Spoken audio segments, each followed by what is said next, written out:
ആറളത്ത് ഇന്നലെ രാത്രിയാണ് ശക്തമായ മഴയിൽ വീടുകളിലൊക്കെ വെള്ളം കയറിയത്. ഞാനിപ്പോൾ നമുക്കൊരു ദൃശ്യം കാണാം. ഒരു കെട്ടിടം ആ വെള്ളം കയറിയതിനെ തുടർന്ന് പുഴയുടെ തീരത്തുള്ള ഒരു കെട്ടിടം തന്നെ ആ തകർന്നു പോയ ദൃശ്യങ്ങളൊക്കെ നമുക്കിവിടെ കാണാം. കക്കുവ പുഴയുടെ തീരത്താണ്. പുഴയുടെ ഒരു അവസ്ഥ കൂടി നമുക്ക് കാണാം. ഇന്ന് അല്പം വെള്ളം ഇറങ്ങിയതിൻ്റെ ഒരു ആശ്വാസം മാത്രമാണ് നിലവിലുള്ളത്. ഇവിടെ വീടുകളിലൊക്കെ വെള്ളം കയറിയിട്ടുണ്ട്. ഇപ്പോൾ ദൃശ്യങ്ങൾ കാണുന്നത് ഒരു കെട്ടിടം ഈ വെള്ളം കയറിയതിനെ തുടർന്ന് തകർന്നതാണ്.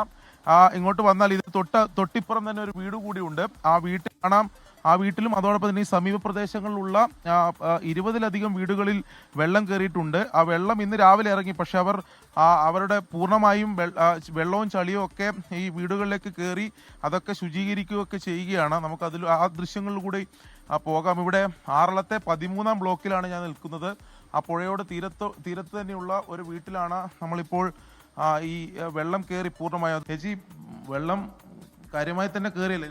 കാര്യമായി കയറി. ഞാൻ മുകളിലെ പോയി നിന്ന്. എവിടെ നിന്ന്? രാത്രി മുകളിലെ വീട്ടിൽ കഞ്ഞി പോലും വെച്ച് കുടിക്കാൻ പറ്റില്ല. അതേപോലെ ഞാൻ വെള്ളം കയറിയില്ല, അങ്ങോട്ട് തന്നെ പോയി. വീട് മുഴുവൻ ചളിയും വെള്ളം നിറഞ്ഞു നോക്കുമ്പോൾ അങ്ങോട്ട് റോഡിന്റെ മുകളിൽ കിടക്കാൻ പോലും പറ്റില്ല.